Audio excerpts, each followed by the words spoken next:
Դա հայտարարվել է, որ որևէ քաղաքական պաշտպանվածություն չկա զուտ բանի հետ կապված։ Այսինքն այդ փաստաթղթերը միայն Հայաստանի փաստաթղթերը չեն եւ որոշակի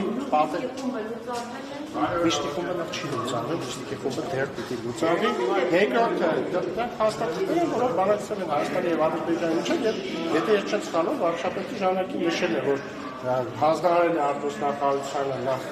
իմի բերել հաստատությունները եւ գնահատել պատերությունը դրանք հրապարակելու։ Բայց իրականում 2019 թվականի հաստատությունների վերաբերյալ այսօր գաղտնիք էլ չկա։ 2019 թվականի հաստատությունը նախ սկսվում է հետևյալով. Ադրբեջանի Հանրապետության նախագահ եւ Հայաստանի Հանրապետության նախագահ։ Ես ուզում եմ հիշեցնել, որ 2019 թվականին Հայաստանի Հանրապետության նախագահ չէր Նիկոլ Փաշինյանը,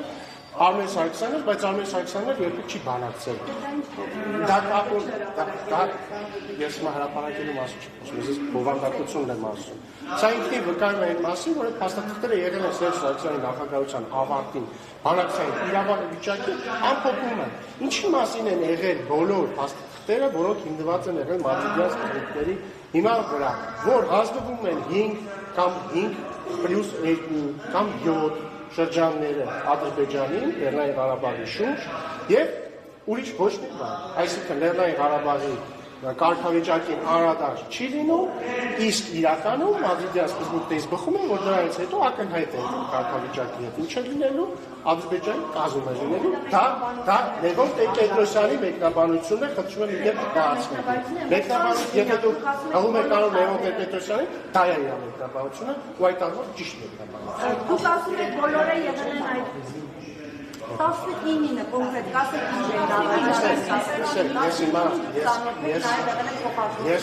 ես հիմա ձեզ ասեմ, ընդհանրապես ես կարող եմ լավ չմտաբերեմ, դրա համար հիմա հստակ չեմ ասում, բայց ընդհանրապես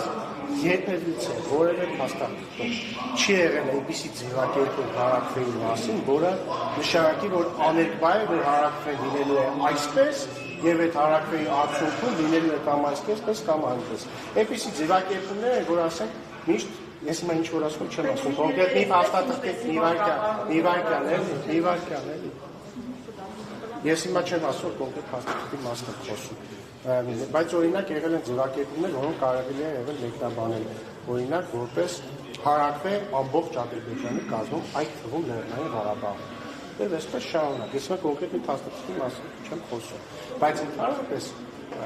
եթե ընդհանուր ենք խոսում, ասում եմ Լևոն Տեր-Պետրոսյանը ինչ ասում է, ինչ ասել է 2012 թվականին, ճիշտ է ասել։ Մադրիդյան սկզբունքներում, երբ որ տարածքային ամբողջականությունն եւ ազգային ինքնորոշման իրավունքը մեկ տեղված են, դա կարող է նշանակել միայն մեկ բան՝ Լեռնային Ղարաբաղ Ադրբեջանի կազմում։ Օրինակ, բայց դա մանի գործիքն իշխան Սարհատյանը։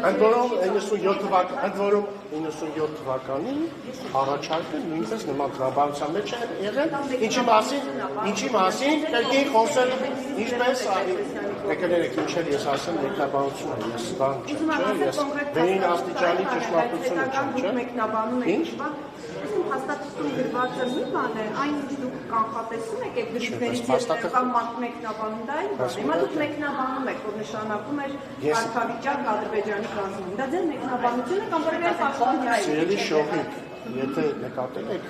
աշխարհը եւ իրականությունը կազմված են սուբյեկտիվ մեկնաբանություններից եւ ինչ էլ ասեմ լինելու է իմ մեկնաբանությունը։ Չէ, բայց օրինակ հիմա որ նույն է Վաշինգտոնյան համաձայնությունների հետ կապված մեկնաբանություններն ինչ